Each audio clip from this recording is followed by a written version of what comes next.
शुभ संध्या मित्रों, छात्रों, अभ्यर्थियों, जो भी आप परीक्षा की तैयारी करने वाले हैं, प्रतियोगिता परीक्षा की, उन सभी विद्यार्थियों, अभ्यर्थियों, छात्रों को मेरी शुभकामनाएं और अन्य सारे जो छात्र हैं उनको भी मेरी शुभकामनाएं। मैं हूं राजधानी कोचिंग सेंटर से आपका मेंटर, आपका दिग्दर्शक शैलेंद्र, और आप राजधानी कोचिंग सेंटर के अशोक राजपथ पटना के ब्रांच में आप जो डिस्कशन ले रहे हैं प्यून की परीक्षा का, सिविल कोर्ट के प्यून की परीक्षा का जो आप टेस्ट सीरीज दे रहे हैं, उसके डिस्कशन के लिए मैं यहाँ उपस्थित हुआ हूँ। तो थोड़ी बात पहले मैं ये कर लेना चाहता हूँ आपसे कि आपके जो इस परीक्षा का नेचर है उसको आप जानते होंगे, मुझे विश्वास है, लेकिन मैं आपका शिक्षक हूँ, मैं आपका मार्गदर्शक हूँ, तो मुझे भी ये बात आप तक पहुँचा देनी चाहिए। आप पीटी की जो आपकी परीक्षा होगी उसमें 35 अंक हिंदी के होंगे, 35 अंक गणित के होंगे, 15 अंक अंग्रेजी के होंगे। कुल 85 अंकों की ये परीक्षा आपकी होगी, 85 की। उसके बाद आपका फिर से मेंस होगा और 15 नंबर का इंटरव्यू भी है आपका उसमें। तो उन सब बातों की चर्चा बाद में होगी। पहले जो आप मैं हूँ हिंदी से संबंधित कुमार शैलेंद्र, और मैं जो आपको डिस्कशन देने जा रहा हूँ, तो हिंदी का जो टेस्ट सीरीज आप दे रहे हैं, तो जो पहला टेस्ट आपने दिया है उसका डिस्कशन मैं देने जा रहा हूँ। और आप जान रहे हैं कि आपकी जो ये परीक्षा है इसकी संभावित तिथि जनवरी 2026 है। तो आप देखिए मित्रों, मैं यहाँ शुरू करता हूँ। आपको पहला जो टेस्ट है आपका ये आ गया सेट 1। आप प्रश्न संख्या 1 से 3 तक के लिए निर्देश पढ़िए कि निम्नलिखित प्रश्नों में दिए गए वाक्यों में से कुछ में त्रुटि है और कुछ सही। त्रुटि वाले वाक्य के जिस भाग में त्रुटि है दिए गए विकल्प में से सही उत्तर की पहचान करें। यदि वाक्य में कोई त्रुटि न हो तो विकल्प डी को उत्तर के रूप में चिन्हित करें। अब देखिए, आप पहले तो मैं आपको बता दूं कि टाइपिंग की कुछ गड़बड़ियां होती रहती है। ये जो आपका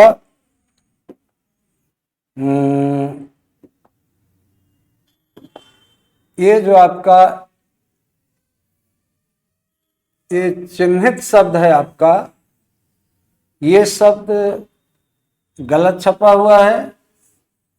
ये शब्द है ऐसा, पहले ह का उच्चारण होता है, बाद में न का उच्चारण होता है। पहले न का नहीं होता, आजकल के प्रचलन में न का उच्चारण पहले हो गया। खैर चलिए, अब मैं आपको एक बात और बता दूं कि प्रश्न को समझना सबसे जरूरी होता है। प्रश्न समझिएगा तभी आपके उत्तर सही होंगे। अब देखिए, इस पहले प्रश्न में अगर इसको ध्यान से आप नहीं देखिएगा तो धोखा खा जाइएगा। क्यों खा जाइएगा, मैं आपको बताता हूं। यहां ए दिख रहा है तो प्रायः लोग ए के सामने वाले को ए मानते हैं, बी के सामने वाले को बी मानते हैं, सी के सामने वाले को सी मानते हैं और डी के सामने वाले को डी मानते हैं। लेकिन यहां डी के बाद तो कुछ लिखा नहीं है, इसलिए इसका मतलब यह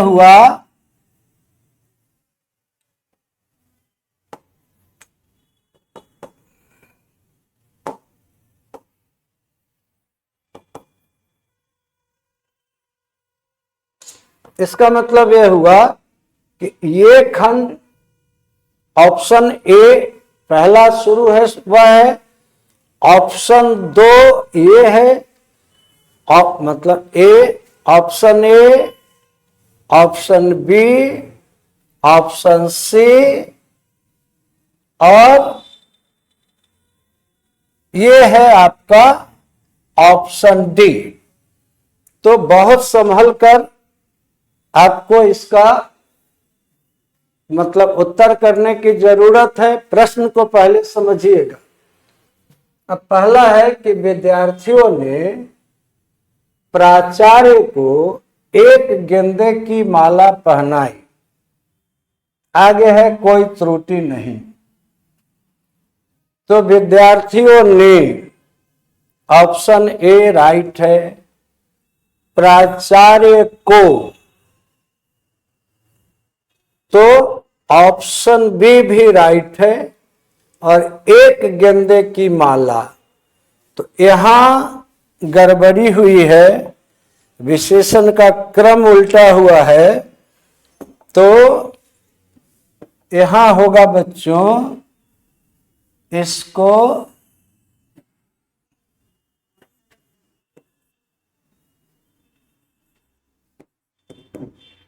गेंदे की एक माला, ये क्रम होगा इसका।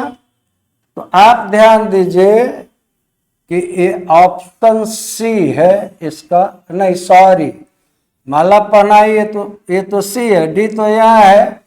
इसका उत्तर ऑप्शन बी है। ये है, ये बी है। एक गेंदे की माला नहीं, गेंदे की एक माला। तो राइट आंसर है बी। यहां अशुद्धि है, आप देख लीजिए बी सेक्शन में। आगे बढ़ते हैं।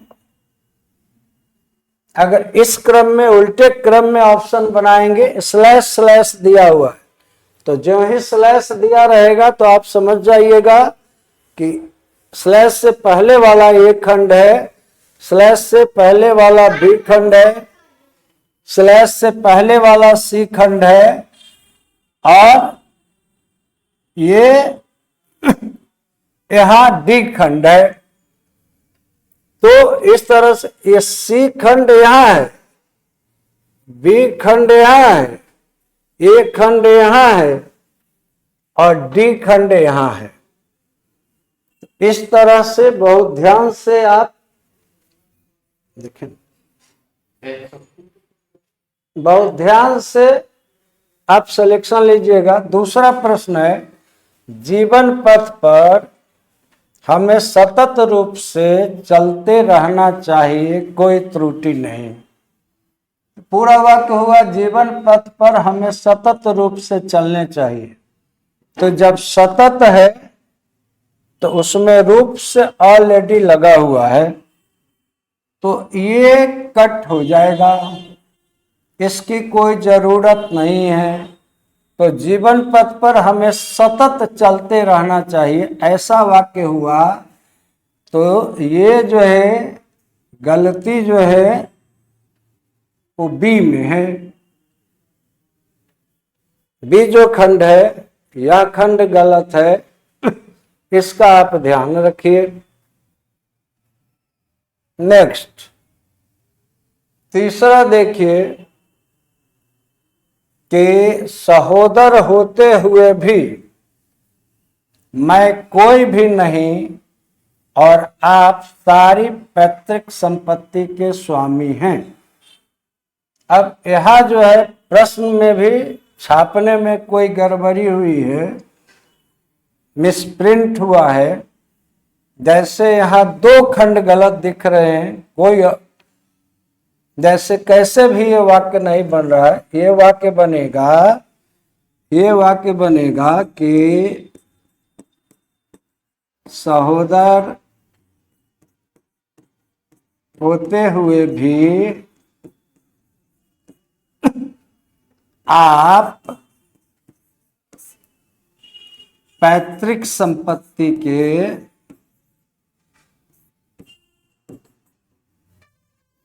स्वामी हैं। ये वाक्य राइट है। तो ये तो साफ समझ में आ गया कि ऑप्शन बी जो है, मैं कोई भी नहीं, ये किसी भी तरह से नहीं लग सकता है, केवल मैं नहीं लग सकता है, कोई भी बीच में आ ही नहीं सकता है। और इसमें भी आप से शुरू होगा और आ ही नहीं सकता है। तो यहाँ समस्या आ रही है कि बोर्ड पर जो दिख रहा है उसमें 2 सेक्शन गलत हैं, बी भी और सी भी। तो ऐसा हो नहीं सकता। वहाँ जो प्रश्न आते हैं वो बहुत छनकर फिल्टर्ड आते हैं। कभी कभी हम स्प्रिंट होता जरूर है, या सिटर से भी कभी कोई भूल होती है फ्लो में। उनकी विद्वता पर आप शक नहीं कर सकते हैं और किसी को करने का अधिकार नहीं है। लेकिन आप जानते होंगे, आप तो प्यून की परीक्षा के लिए तैयारी कर रहे हैं। एक्चुअली अब प्यून कोई नाम नहीं होता है। अभी कुछ विभागों में हमारे यहाँ चल रहा है, केंद्र ने इसको MTS नाम दे दिया है, मल्टीटास्किंग स्टाफ। अब कोई प्यून चपरासी नहीं होता। खैर जो भी हो, इस मामले में मेरा जाना नहीं है, मेरा जाना है आपके विषय के मामले में। एक बात और इस संदर्भ में आपको बीच में ही कहता चल रहा हूं कि आप कहीं से भी पढ़िए, यूट्यूब से पढ़िए, गूगल से सर्च करिए, लेकिन मुझसे पढ़िए। मैं आपको मशवरा दूंगा यह बहुत साफ साफ कि उसको अपने विवेक की कसौटी पर तौलने की कोशिश कीजिए, जगह जगह आजमा लीजिए, उसके बाद ही आप विश्वास कीजिए। क्योंकि मैंने देखा है, अखबारों में पढ़ा और टेलीविजन में सुना कि गूगल के मैप से जो गाड़ी जा रही थी, आपने भी सुना होगा शायद, कोई 4 व्हीलर जा रही थी, तो इतने कॉन्फिडेंस में वो जा रही थी कि आगे एकाएक गड्ढे में गिर गई और मेजर एक्सीडेंट हुआ। तो गूगल जिस तरह से काम करता है, उसकी प्रक्रिया को आप समझिएगा तो आपको ये बात तुरंत समझ में आ जाएगी कि ऐसा क्यों हुआ। दरअसल आप टेस्ट करना है तो कोई एक प्रश्न वहां छोड़िए जिसका उत्तर उस समय आपको नहीं मिले, और 3-4 दिन के बाद वही प्रश्न टाइप कीजिएगा तो उत्तर मिल जाएगा। तो वो कलेक्ट करते हैं, लेकिन उनके हैंड्स टेक्निकल हैं, विषय के विशेषज्ञ नहीं है। तो उसका जो उत्तर उन्हें जहां से मिल जाता है वही उत्तर वो डाल देते हैं। इसलिए सॉरी, और शिक्षक क्या करते हैं मुझे नहीं मालूम, लेकिन मैं उन्हें प्रामाणिक नहीं मान सकता हूं। मैं शब्दकोश के आधार पर चलता हूं, व्याकरण के आधार पर चलता हूं, विषय की प्रवृत्ति के आधार पर चलता हूं। मैं किन्हीं की आलोचना नहीं कर रहा हूं, लेकिन यूट्यूब को और गूगल को आंख मूंद कर मान लेना न मेरे बस में है। और मैं यही सीख दूंगा, यही तालीम दूंगा कि मेरे विद्यार्थियों को भी ऐसा नहीं करना चाहिए। वो आजमा ले, मैं तो कह रहा हूं मुझे भी आजमा लीजिए, उसके बाद इच्छा हो तो पढ़िए, नहीं इच्छा हो आप नहीं पढ़िए। आप स्वतंत्र हैं, अपने संबंध में निर्णय लेने का अधिकार आपका है। ये भारत में लोकतंत्र है, यहाँ किसी पर किसी की जबरदस्ती नहीं चलती है। अभी के वातावरण से भी आपको समझ में आ रहा होगा। सो नेक्स्ट, अगले प्रश्न पर आप आइए। अब प्रश्न संख्या 4 से 8 तक के लिए एक निर्देश है।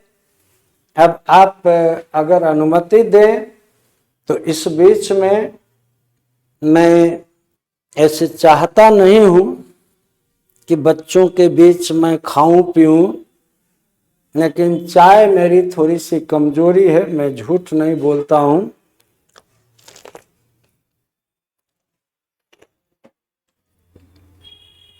ये मुझे पोडियम में पर घंटों खड़ा करने में सहायक होता है।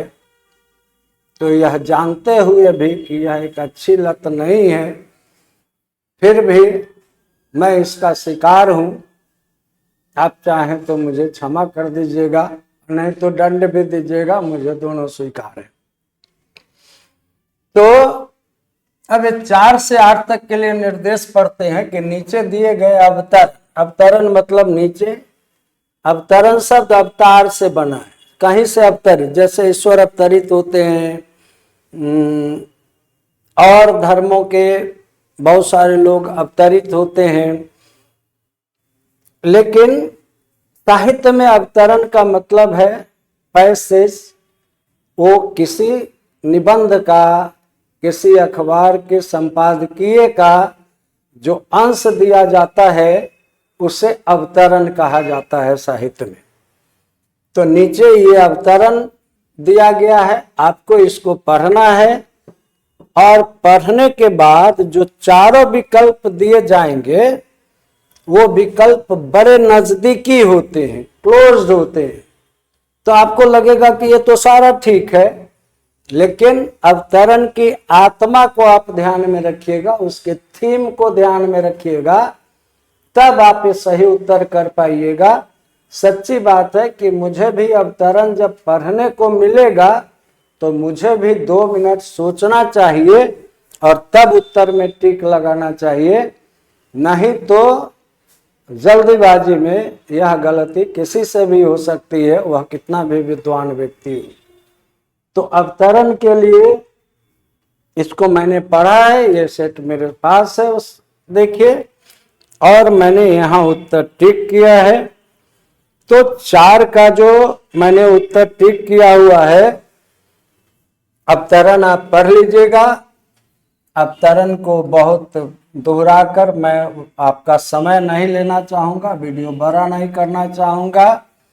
गद्यांश का उपयुक्त शीर्षक होगा। अब उपर्युक्त और उपयुक्त 2 शब्द हैं। एक शब्द है उपर्युक्त, इसका अर्थ है जो ऊपर कहा गया है। एक शब्द है उपयुक्त, मतलब जो सही हो। ये आप पूछ रहे हैं जो सही हो, इस शब्द से कोई लेना देना यहां नहीं है आपका। तो देश की उन्नति और उसके नागरिक, देश की समृद्धि में उसके नागरिकों का योगदान, देश के अभ्युदय का मूल मंत्र, देशभक्ति का, देश की उन्नति में महत्व। तो मैं ऑप्शन सी टिक कर रहा हूं, ए ऑप्शन होगा, लेकिन एक करेक्शन के साथ कि यहाँ अभ्युदय शब्द जो है सो मिसप्रिंट हुआ है। आगे से मैं इसको भी चेक करूंगा कि आपके पास जो प्रिंट होकर आए उसकी प्रूफ रीडिंग हो जाए, तब आप तक आए। अभ्युदय शब्द ऐसा होता है, लेकिन ऑप्शन इसका सी आंसर है। आप बार बार विचार कीजिएगा तो आपको समझ में आ जाएगा कि मैं ठीक कह रहा हूं। आप प्रश्न संख्या 5 है कि किसी देश की उन्नति निर्भर करती है उसके नागरिकों की सुख समृद्धि पर, देशभक्ति पर, अच्छे स्वार्थ पर, स्वार्थ पूर्ति पर। तो एक स्वार्थ पूर्ति को छोड़ दें तो 3 ऑप्शन बहुत नजदीक दिखता है। आपको लगेगा कि तीनों में से मैं कौन ठीक करूं, लेकिन जब आप ध्यान से देखिएगा अवतरण को तो ये ऑप्शन बी सही होगा। जितने देशभक्त आप हम होंगे उतना ही देश की उन्नति होगी, इसमें कहीं कोई कंफ्यूजन नहीं है। इसलिए ऑप्शन बी ही इसका उत्तर हो सकता है। अब छठा प्रश्न है कि पूरे गद्यांश का भावार्थ, मतलब मूल अर्थ, सारांश क्या है, क्या इसमें कहने की कोशिश की गई है, एक वाक्य में बताना है। तो देश की बलि वेदी पर अपने को न्यौछावर को तत्पर नागरिक ही उसे समृद्ध और शक्तिशाली बना सकते हैं। किसी देश की उन्नति का मूल मंत्र उसके नागरिक हैं। नागरिकों की बलिदान भावना ही किसी देश की उन्नति का रहस्य है। बलिदान भावना के बीच हाइफन पड़ेगा। देश के नागरिकों के गुणगान पर ही उसकी उन्नति निर्भर होती है। तो ये 6 नंबर का जो सही उत्तर होगा वह उत्तर है ए, कि देश की बलि वेदी पर अपने को न्यौछावर करने को तत्पर नागरिक ही देश को समृद्ध और शक्तिशाली बना सकते हैं, दूसरे नहीं बना सकते, ये पक्का है। अब मैं समझता हूं कि ये डिस्कशन का क्लास है और आप थोड़ा सा उब रहे होंगे कि सर ABCD आंसर बता दीजिए ना, आप क्यों इतना बकबक किए जा रहे हैं।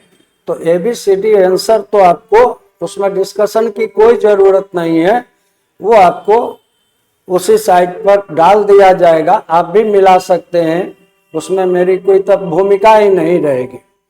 पोडियम पर जो शिक्षक आता है वो इसीलिए आता है कि आपके कंफ्यूजन को स्पष्ट कर दे।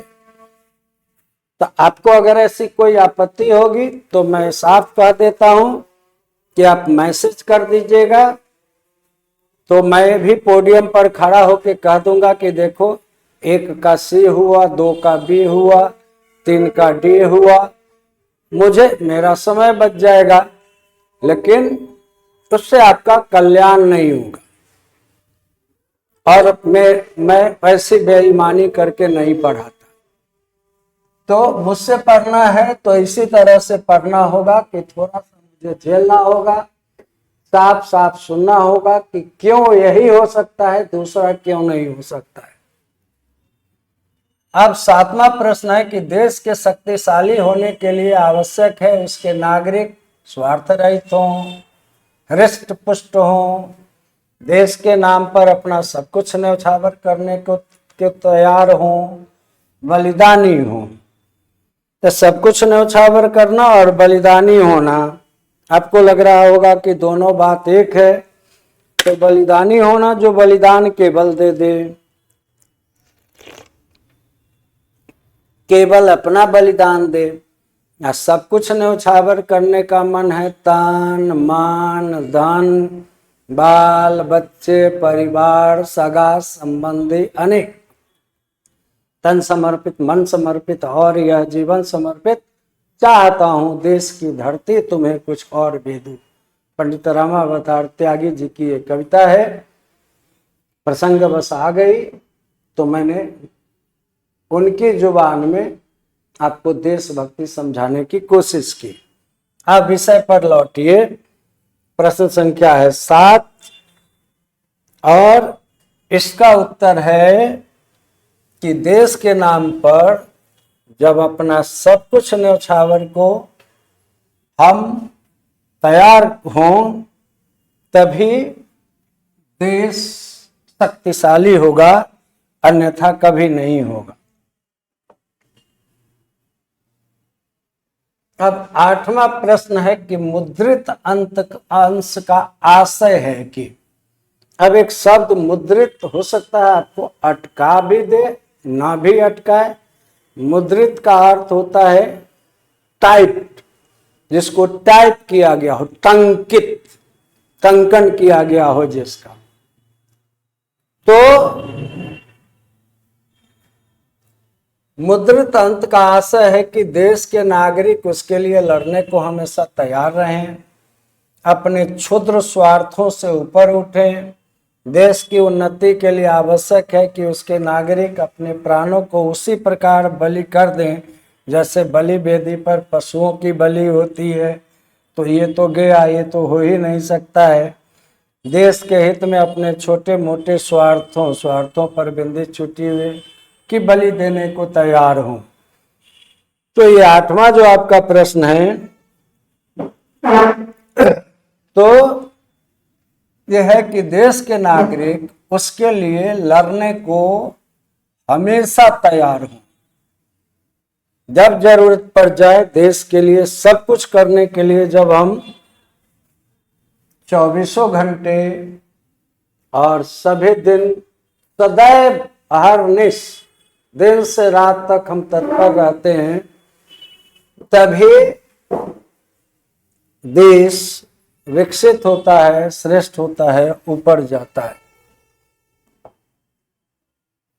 अब आगे निर्देश देखिए 9 से 10 के लिए है कि दिए गए शब्द के समानार्थी शब्द का चयन करें। समानार्थी का मतलब होता है पर्यायवाची, मतलब समान अर्थ देने वाला। तो शुभेच्छु शुभचिंतक, हितैषी, शुभाकांक्षी, परोपकारी,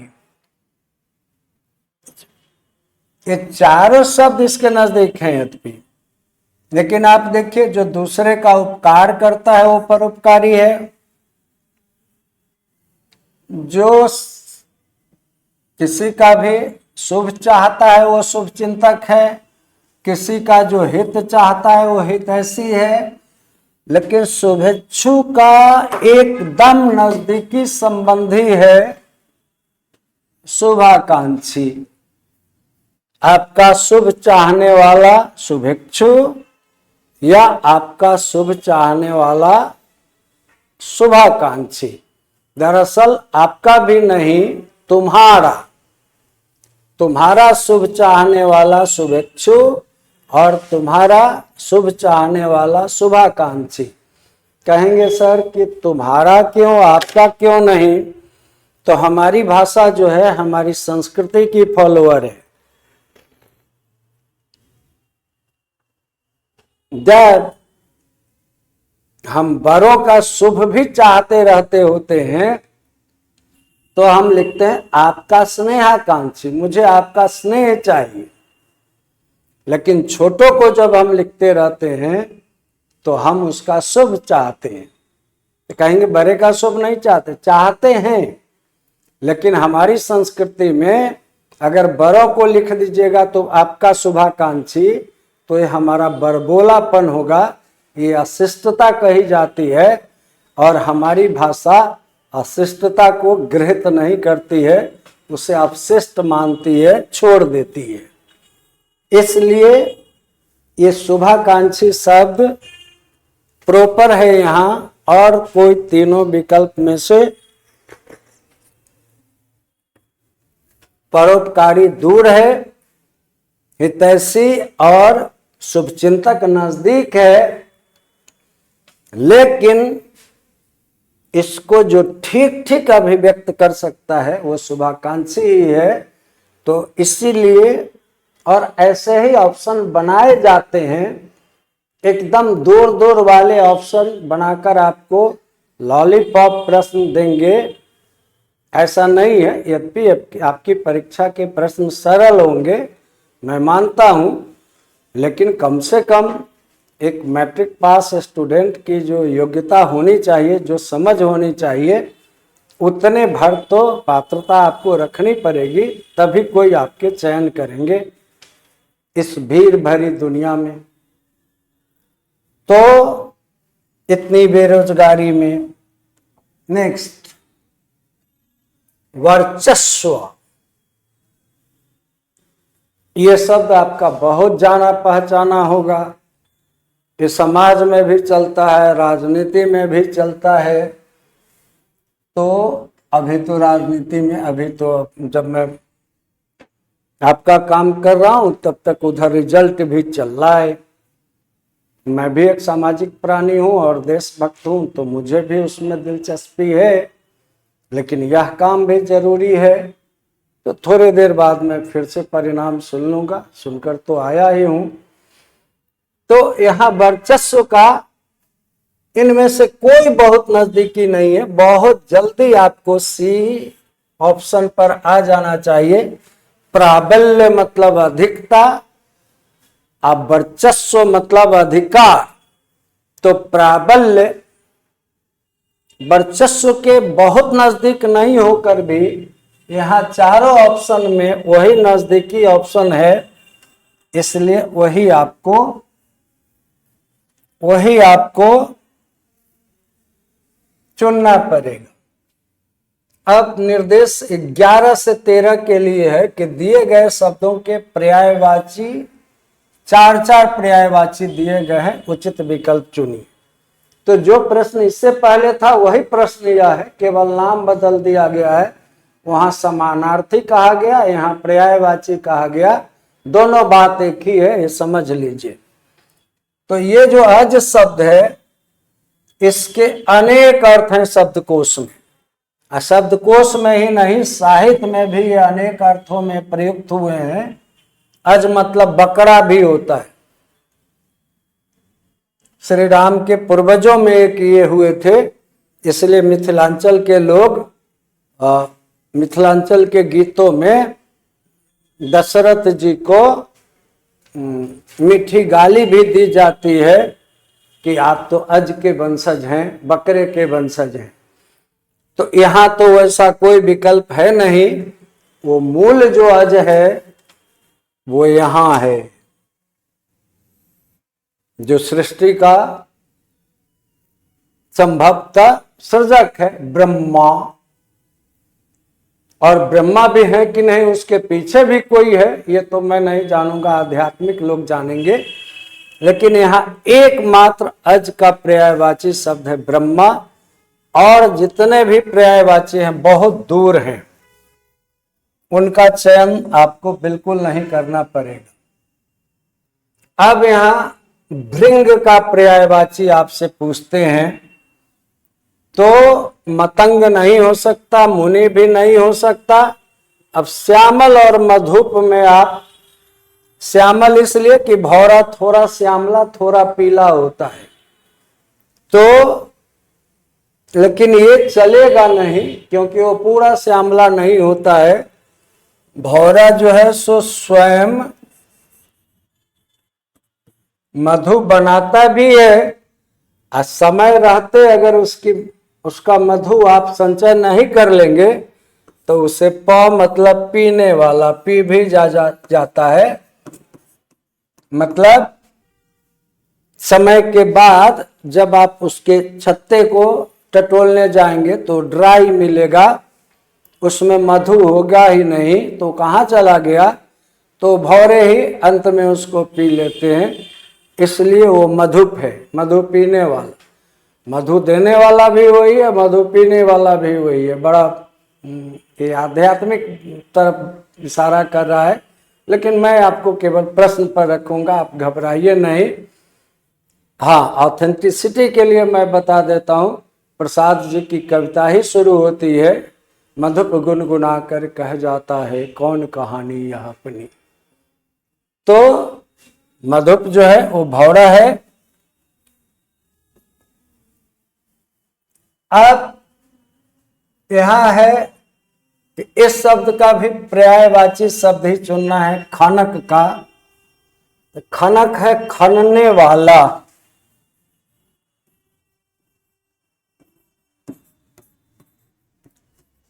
जो भी खुदाई का काम करता है सबको हम खनक कह सकते हैं। चूहा को भी कह सकते हैं, चोर को भी कह सकते हैं,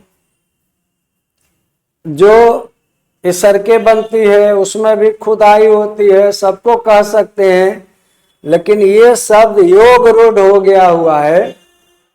योग रूढ़ शब्द का मतलब है किसी एक ही अर्थ में प्रयुक्त होने वाला, तो ये केवल चोर के लिए प्रयुक्त होता है। तो कहेंगे चोर क्या खोदता है भाई, तो अभी आप शहरों में रह रहे हैं या गांव में भी रह रहे हैं तो मिट्टी के घर आपको नहीं मिलते हैं। पहले मिट्टी के घर हुआ करते थे, मतलब दीवार जो होती थी वो मिट्टी की होती थी और ऊपर से छत फूस या खपरे की होती थी। तो चोर जो है अंधेरी रात में वो मिट्टी के घर को एक कोने में एक गोल सा खोदता था, वो बड़ी बारीकी से, और अपने पूरे शरीर में तेल लगा लेता था और एक चोर भीतर घुसता था और उसी रास्ते से चीजें आपकी घर से निकाल कर बाहर करता था। और उसके जो सबॉर्डिनेट्स या साथी होते थे वो उन चीजों को खेत तक पहुंचाते थे, और रात में ही खेत में उसको तोड़कर और ब हिस्से बराबर बांटा जाता था, और नहीं बांटा जाता था तो आपसी उठापटक भी होती थी। लेकिन ये सब होता था अंधेरी रात में। चोर को चांदनी रात पसंद ही नहीं है, जो गलत करेगा उसको चांदनी या रोशनी पसंद ही नहीं हो सकती है। गोस्वामी जी लिखते हैं चोरहु चांदनी रात न भावा। तो चोर को चांदनी रात नहीं पसंद आती। मैं थोड़ा ब्रॉड भी आपको करता चल रहा हूं कि इधर उधर से भी प्रश्न आपको पूछें तो आप वहां के लिए भी तैयार रहें। साहित्य से भी प्रश्न डाल दें तो आप थोड़ा मानसिक रूप से तैयार रहें, क्योंकि 10th में साहित्य भी पढ़ते हैं, केवल ग्रामर नहीं पढ़ते। तो खनक एकमात्र शब्द का योगरूढ़ है चोर का, चोर का वह विकल्प है। अब 14 से 17 के लिए है कि इनमें से किसी एक की ही वर्तनी शुद्ध है, मतलब स्पेलिंग। तो इसके लिए कोई ट्रिक नहीं है स्टूडेंट्स। शिक्षक वहां लाचार हो जाता है जहां ट्रिक्स नहीं होते हैं। ये आपके अध्ययन पर निर्भर करेगा। मैं कहूंगा कि किसी भी व्याकरण की अच्छी पुस्तक जो अच्छे लेखकों की हो, मैं अशोक राजपथ पर पसरी हुई किताबों की बात नहीं कर रहा हूं, सॉरी। मैं डॉक्टर बचनदेव कुमार जी की किताब की बात कर सकता हूं, मैं डॉक्टर वसुदेव नंदन प्रसाद जी की किताब की बात कर सकता हूं, और बात कर सकता हूं, लेकिन मुझे कोई लेना देना नहीं है। फिर भी मैं बड़े बड़े प्रकाशक जो आप सुनते हैं, जिनका मैं नाम लेना नहीं चाहता, मैं कंट्रोवर्सी का आदमी नहीं हूं। अब मुझे कुछ भी कह करके पॉपुलैरिटी नहीं हासिल करना है। आप इशारे में समझ जाइएगा, सारी किताबें जो आपकी नज़र में होती हैं वो किताबें नहीं होती हैं। तो ऑथेंटिक बुक में देखिएगा या अच्छे ग्रामर में देखिएगा, आपको यही वर्तनी मिलेगी। तो आपको देखना है कि ये तीनों वर्तनी में क्या अंतर है। ये तो बिल्कुल नहीं है, ये भी बिल्कुल नहीं है, ये दोनों नजदीकी हैं। तो क्यों ये हो गया सही और एक सही नहीं हो गया, तो उसका कारण है ये र। अब र में जब दीर्घ उ की मात्रा लगती है, इस उ की मात्रा लगती है, तो ये ऐसे लगती है। पुराने जमाने में ऐसे लगती थी, और जब र में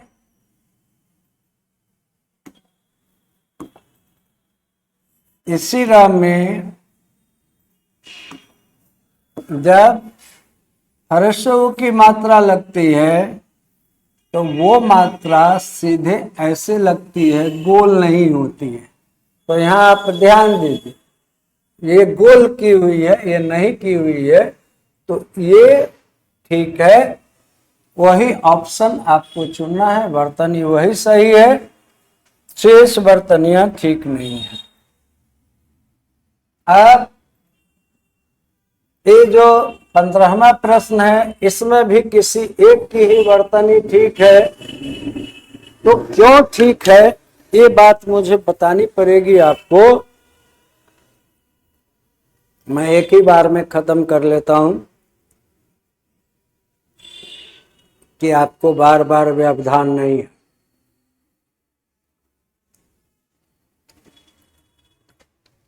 आप भी कहेंगे सर चाय ज्यादा पीते हैं, काम कम करते हैं। मुझे ऐसा नहीं कहना। देखिए, एकदम ये वर्तनी सही है, लेकिन क्यों है, तो ये संधि के कारण हुआ है, ये प्रतिजोड़ छाया हुआ है, तो इसमें बीच में आधा चौका आगमन हो गया है। संधि 4 तरह की होती है। एक होती है लोप की संधि, जैसे अतः जोर एव, अब ये शब्द बन जाएगा अतएव, इसको लोप की संधि कहेंगे। मैं संधि का भेद नहीं बता रहा हूं, संधि होने के ढंग बता रहा हूं। यहाँ विसर्ग का लोप हो गया। ये आगम की संधि है, यहाँ ई और छ का की संधि हुई है, तो बीच में च आ गया है, तो इसलिए प्रतिछाया है। विकार की संधि तो होती ही होती है, परिवर्तन की तो संधि सैकड़ों हजारों उदाहरण है उसके। सतजोड़ जन सज्जन, सतजोड़ आनंद सदानंद, वो तो बदलते ही बदलते हैं रूप।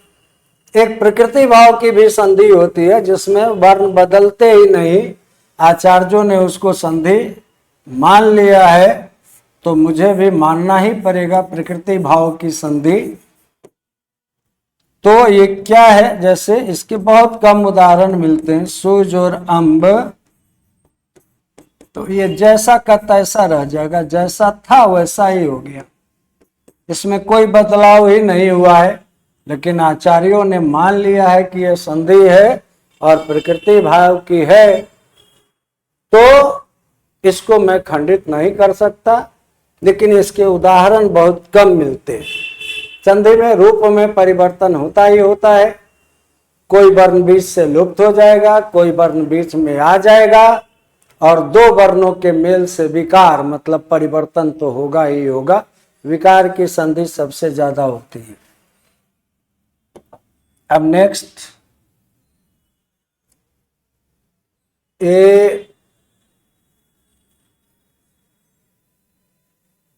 ये कह रहे हैं कि इनमें से किसी एक की वर्तनी ही सही है, तो वो वर्तनी सही है एक की। ये तो दूर दूर तक नहीं हुआ, ये दूर दूर तक नहीं हुआ, यहां आपका शक जा सकता है। बहुत सारे लोग ये प्रयोग कर सकते हैं, लेकिन फिर ये संधि पर ही आधारित है। यह है दुर्जोर अवस्था,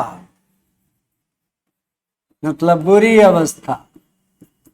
तो ये आधा र है, इसमें अ मिल जाएगा तो र हो जाएगा, अवस्था जोड़ दीजिए तो दुर्वस्था होगा। ये दुरावस्था हो ही नहीं सकता, ये वर्तनी सही है उसकी। मतलब मैं आपको कंसेप्ट भी देता चल रहा हूं कि क्यों सही है। अगर इससे आपको परहेज होगा तो मैं फिर कहता हूं कि बता दीजिएगा, मैं ABCD टिक लगा दूंगा। तो ABCD टिक लगा हुआ तो आपको जाता ही है, तो फिर मेरी जरूरत क्यों है पोडियम पर खड़ा होने की। लेकिन आप लिखिएगा जरूर कि कैसा लगा आपको वर्ग और क्या आप चाहते नहीं चाहते। वैसे मैं आपके चाहने न चाहने से नहीं चलूंगा, मैं चलूंगा उसी रास्ते से जिसमें आपकी भलाई हो। मैं आपका शिक्षक हूं और बेईमानी का काम मैं नहीं करता, ये मैं चिल्ला कर कहता हूं सारी दुनिया के सामने। और एक भी एग्जाम्पल कोई किसी के पास है तो, मैं उतना पॉपुलर नहीं हूं, मुझे बहुत कम लोग जानते हैं, मैं बहुत सोशल मीडिया और प्लेटफॉर्म पर रहता भी नहीं हूं, मैं या तो पढ़ता हूं या पढ़ाता हूं। चलिए, यहां वर्तनी सिर्फ और सिर्फ ये ठीक है, ये इसी का अगर मूर्छित करेंगे ऐसा हो जाएगा। यह भी संधि पर ही आधारित है, लेकिन इतना कॉम्प्लिकेटेड है ये कि इसको समझाने में आप कंफ्यूज करेंगे। आप डी विकल्प को समझ लीजिए। अब 18 से 21 में विलोम शब्द सही जोड़ना है। तो आयोजन का क्या विलोम हो सकता है? योजन तो होने से रहा, विघटन नजदीक लगता है, नियोजन तो होने से रहा, वियोजन भी बहुत नजदीक लगता है। आयोजन मतलब जमा करना, लाकर इकट्ठा करना। अभियोजन मतलब बिखरा देना, विघटन मतलब भी बिखरा देना है। तो लेकिन विघटन का विलोम जो है वो संघटन है।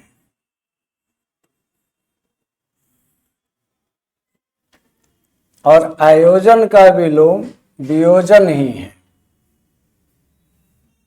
अब यहां 1 मिनट फिर आपका वक्त लूंगा मैं। आप ध्यान रखिएगा कि संज्ञा के विलोम, जातिवाचक संज्ञा के विलोम जातिवाचक संज्ञा ही होते हैं, भाववाचक संज्ञा के विलोम भाववाचक संज्ञा ही होते हैं,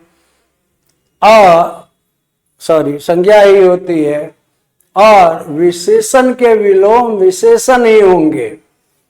और भी बात है, जैसे यहां तक है कि अगर तत्सम शब्द है तो उसका विलोम भी तत्सम ही होगा, अगर तद्भव है तो उसका विलोम भी तद्भव ही होगा, अब विदेशज शब्द है तो उसका विलोम भी विदेशज ही होगा। ये मूल सिद्धांत है। उसके बदले दो स्थितियां होती है। परीक्षक मतलब सेटर, परीक्षक उसको नहीं करना चाहिए। परीक्षक वो है जो एग्जामिनी है, जो एग्जामिनर है, सॉरी एग्जामिनी तो आप है, ये स्लिप ऑफ टंग है। तो जो चेक करते हैं वो है परीक्षक, लेकिन जो सेटर होते हैं उनको वो वाला सेटर नहीं, बाहर नहीं जाए। क्वेश्चन सेटर जो होते हैं उनको, उनके लिए प्रासनिक शब्द है, प्रश्न पत्र बनाने वाला। तो कभी कभी मैं नहीं कह सकता हूं, लेकिन प्रश्न पत्र बनाने वालों को भी ये कंसेप्ट नहीं रहता है। हम शिक्षकों में से भी बहुत को कंसेप्ट नहीं रहता है, और विद्यार्थी तो विद्यार्थी है, सीखने ही वाले हैं। लेकिन ध्यान रखिएगा कि अगर संज्ञा भाववाचक है तो भाववाचक ही विलोम खोजिएगा, संज्ञा जातिवाचक है तो जातिवाचक ही विलोम खोजिएगा, और शब्द अगर विशेषण दिए गए हैं तो विलोम भी विशेषण ही खोजिएगा। तत्सम का विलोम तत्सम ही होगा, तद्भव का विलोम तद्भव ही होगा, और विदेशज का विलोम विदेशज ही होगा। ये मौलिक सिद्धांत लेकर चलिएगा। जब ऑप्शन नहीं मिले तब थोड़ा आप इधर उधर हो सकते हैं। जैसे डरपोक का निडर होगा, साहसी विलोम डरपोक के ठीक विपरीत है साहसी, लेकिन निडर और साहसी दोनों विकल्प दिए गए होंगे तो आपको निडर ही चुनना पड़ेगा। डरपोक भी विशेषण है, निडर भी विशेषण है, और साहसी भी विशेषण है। साहसी व्यक्ति, निडर व्यक्ति, डरपोक व्यक्ति। लेकिन अगर निडर और साहसी दोनों दिए रहेंगे तो निडर ही होगा उसका विलोम, साहसी नहीं होगा। और निडर नहीं दिया रहेगा तब साहसी हो जाएगा।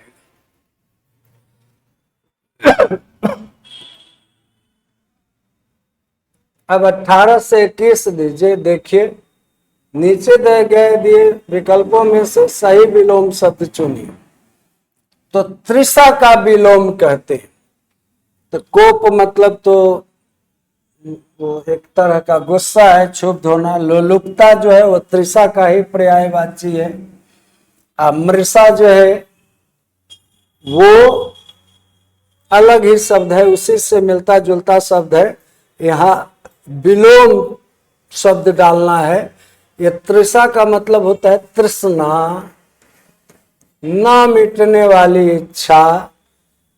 तो ना मिटने वाली इच्छा का विलोम तृप्ति या परितृप्ति ही होगा, जो इच्छा मिट जाए।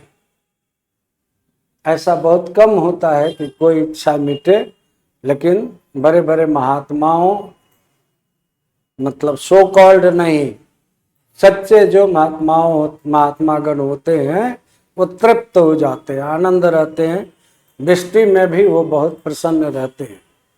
नहीं विश्वास हो तो अभी हरिहर क्षेत्र का मेला लगा हुआ है, आई मीन सोनपुर का मेला।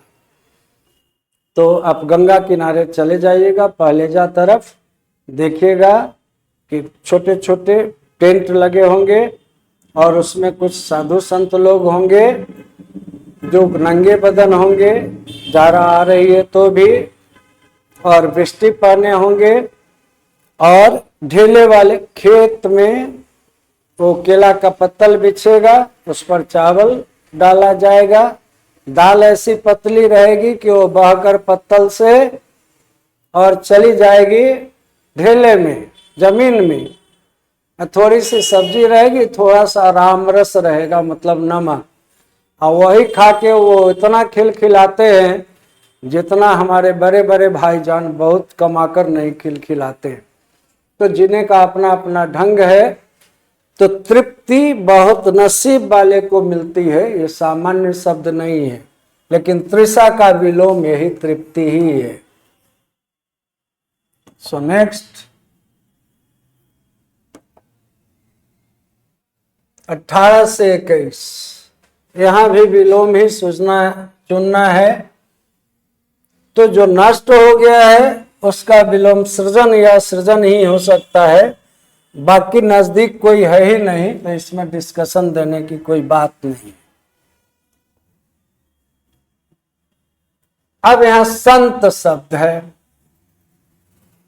अब यहां देखिए, यही मैं आपको लाना चाह रहा था कि संत शब्द के लिए बहुत आसानी से विलोम हो सकता है असंत, लेकिन यहां उसका विलोम दुर्जन डाला गया है।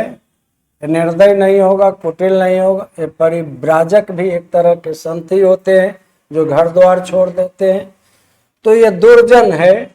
इसका नजदीकी विलोम यह भी तत्सम ही है, वह भी तत्सम भी है। दुह जोड़ जन दुर्जन, तो ये विलोम इसका सही है।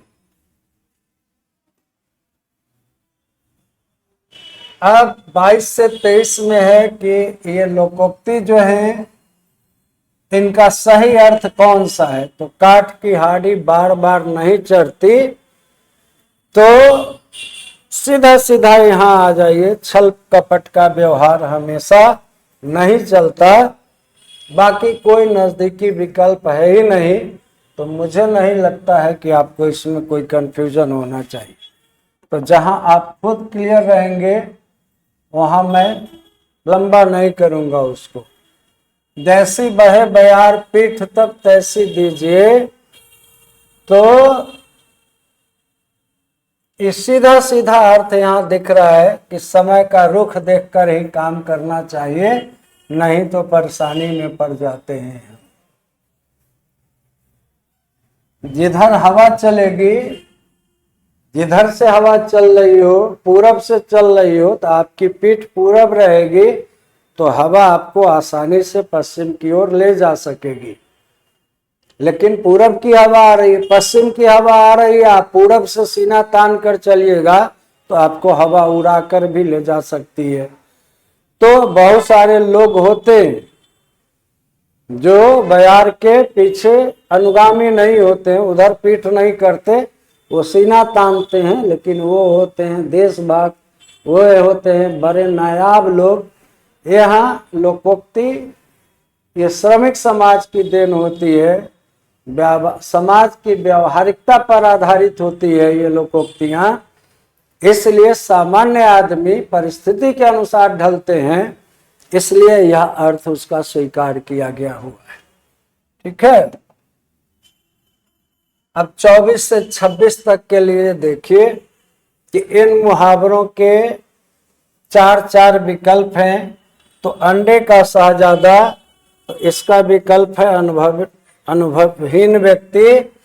लेकिन सॉरी, ये मैं आपको बताना, अब ये बोर्ड पर ऐसे प्रश्न क्यों आते हैं, क्योंकि ऐसे प्रश्न पूछ दिए जाते हैं।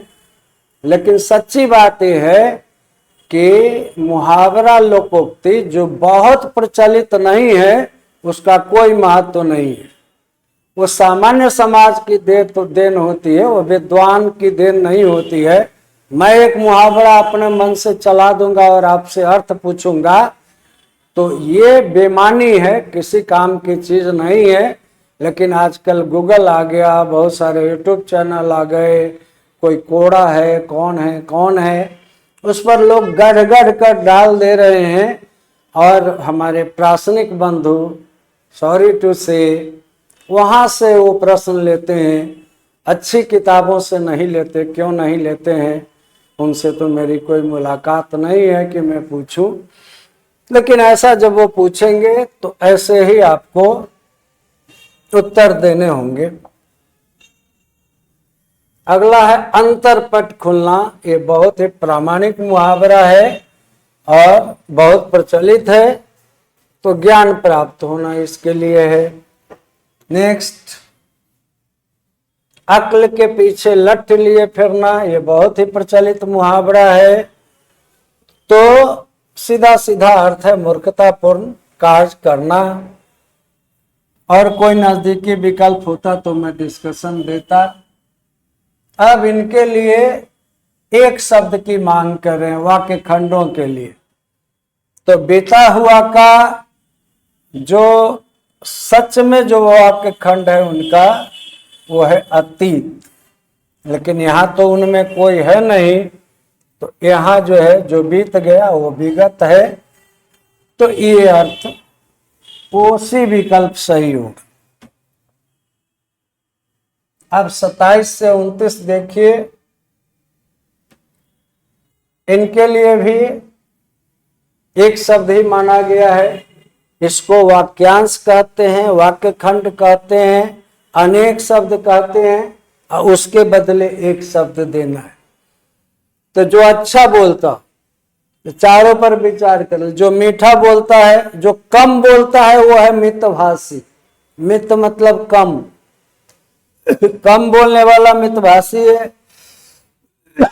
सुंदर बोलने वाला सुभाषी है, और जो सुंदर भाषण के योग्य हो वो सुभाषणीय है।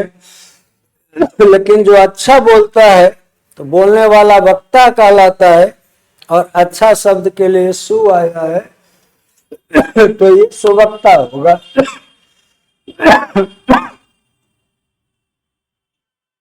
नेक्स्ट, इधर उधर घूमता हुआ सन्यासी, तो वितरागी वह है जो बिल्कुल मतलब संसार त्याग ही देता है, उसको कोई मतलब नहीं। छद्मवेशी वह है जो सन्यासी है ही नहीं, खाली रूप धारण कर लिया है। मन न रंगाए रंगाए जोगी कपड़ा, और दाढ़ी बढ़ा के बन गए बकरा। कबीरदास जी कहते हैं मैं नहीं कह रहा हूं। तो वैसे छद्मवेशी होते हैं। तिरपथगा, ये तो गंगा, माँ गंगा का पर्याय है, तो वैसे सन्यासी परिव्राजक कहलाते हैं।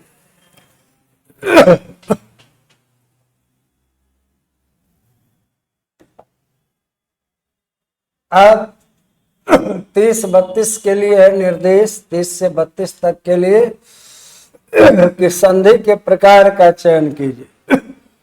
तो ये जो पवित्र है इसमें अयादि स्वर संधि है। अब आपने संधि पढ़ी है कि नहीं मुझे नहीं मालूम। सब स्वर संधि के चारों स्वर संधि के जो भेद होते हैं, स्वर संधि के 3 भेद होते हैं, स्वर संधि, व्यंजन संधि, विसर्ग संधि। और स्वर संधि के 5 भेद होते हैं, दीर्घ स्वर संधि, गुण स्वर संधि, वृद्धि स्वर संधि, यंग स्वर संधि और अयादि स्वर संधि। तो सब में स्वरों के क्रम को देखा जाता है। तो यह अयादि संधि का उदाहरण है, इसलिए कि ये है ऐसा, पोज और इत्र। तो जब वो अथवा औ के बाद, सॉरी, औ के बाद कोई भिन्न स्वर आता है,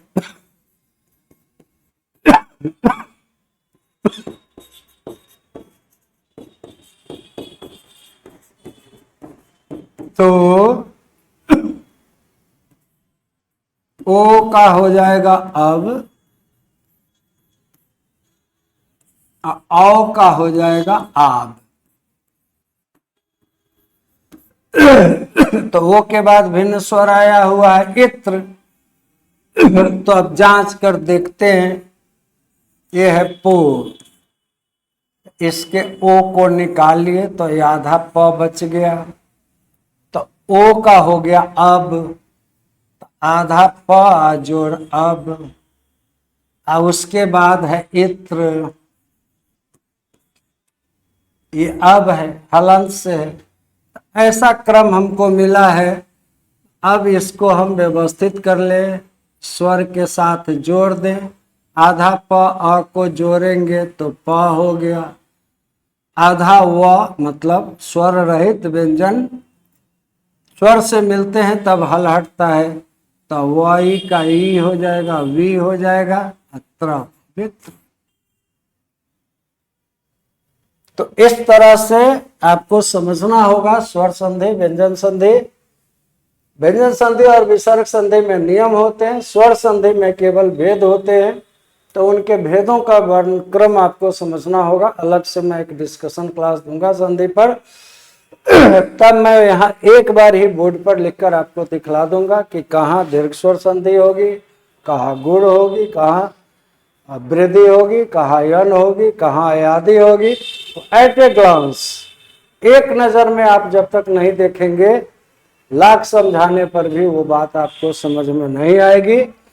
तो अभी इतना रखिए, वो अलग से मैं डिस्कशन दूंगा, तब समझिएगा। अब ये भगवद और गीता, ये जब संधि कर रहे हैं तो ये एक शब्द हो गया, तो ये व्यंजन संधि है, इसलिए ये शब्द है भगवत जोर गीता। तो जहां भी लास्ट में हल वाला वर्ण आता है, ये व्यंजन संधि का उदाहरण होता है। तो जोर के पहले ये हल लगा रहेगा। आप कह रहे होंगे सर हलंत क्यों नहीं कह रहे हैं, हल क्यों कह रहे हैं? यहां भी मैं आपको स्पष्ट कर देता हूं। इसका नाम है मित्रों, इसका नाम है हल, और इस वर्ण का नाम है हलंत। जिसके अंत में हल लगा हुआ है वो है हलंत। वर्ण हलंत होता है, चिन्ह हल होता है। आप हल को हलंत कहने की गलती नहीं कीजिएगा। ये 95% से ज्यादा विद्यार्थी और 60% से ज्यादा शिक्षक, चाहे वो किसी कोटि के हों, यूनिवर्सिटी प्रोफेसर तक, वो हल को हलंत ही कहते हैं। ये मेरा जाना हुआ है, इसलिए मैं आपसे ये डिस्कशन कर। ये उच्चारण जो ही तोड़ेंगे। अब इन्होंने ये, अब यहाँ प्रश्न थोड़ा बदल दिया कि उच्चारण किस संधि का उदाहरण है। ये है उत जोड़ चारण, त का च के आने से त का भी च हो जाएगा। लेकिन यहाँ कुछ सोचना ही नहीं है। त में जोड़ से पहले हल दिखे तो व्यंजन संधि विसर्ग विकल्प चुन लीजिए, सीधा साधा बात है। जोड़ के पहले विसर्ग दिखे तो विसर्ग संधि सीधा साधी चुन लेना है। अब समास पर पूछ रहे, राजमहल तो राजा का महल, कारक की विभक्ति बीच में आ जाती है तो तत्पुरुष समास होता है। और या अथवा आता है तो द्वंद्व समास होता है। बीच में है जो आता है और भी कई शर्त है तो कर्मधारय होता है। और जब दोनों पद अपने मूल अर्थ को छोड़कर एक अन्य अर्थ देते हैं, रूढ़ार्थ देते हैं, योग रूढ़ बन जाते हैं, तो वो बहुब्री होते हैं। तो ये राजमहल जो है ये तत्पुरुष का उदाहरण है। ये संधि और समास बोर्ड पर आपको बताना होगा डिटेल, तब आप प्रॉपर हो जाएंगे। यहाँ प्रलाप करने से कोई फायदा नहीं है, लंबा भाषण देने से। संधि समास को ठीक से आप समझेंगे नहीं तो ये आप नहीं। अधमरा, आधा मरा हुआ, इसमें कोई कारक चिन्ह नहीं आया तो ना तो ये द्विगु है, न द्वंद्व है, न तत्पुरुष है, सीधे कर्मधारय है। नेक्स्ट, युद्ध भूमि, तो युद्ध के लिए भूमि, कारक का चिन्ह आ गया तो ये तत्पुरुष समास है। एक सेट आपका फिनिश हो गया। और छात्रों, मित्रों, अभ्यर्थियों, परीक्षार्थियों, इस बोर्ड पर स्लिप ऑफ पेन हो सकता है, मैं मान सकता हूं, लेकिन जो आपको सामग्री जाएगी वो ऑथेंटिक जाएगी और उस पर कोई इफवट नहीं होना चाहिए। अगर कोई मिल जाए आपको संदेह करने वाले तो मेरा एक विनम्र निवेदन होगा कि उनसे मेरी एक बार वेट जरूर करा दीजिएगा, कहिएगा कि मेरे सर को जरा समझा दीजिए कि यह गलत कैसे है। बहुत धन्यवाद आपका। फिर दूसरे सेट के डिस्कशन में मिलते हैं और आप अपनी तैयारी में जुटे रहिए और राजधानी कोचिंग सेंटर आपके लिए ईमानदारी से प्रयत्न करता रहेगा और मैं शैलेंद्र आपके लिए उपलब्ध रहूंगा। थैंक यू, धन्यवाद।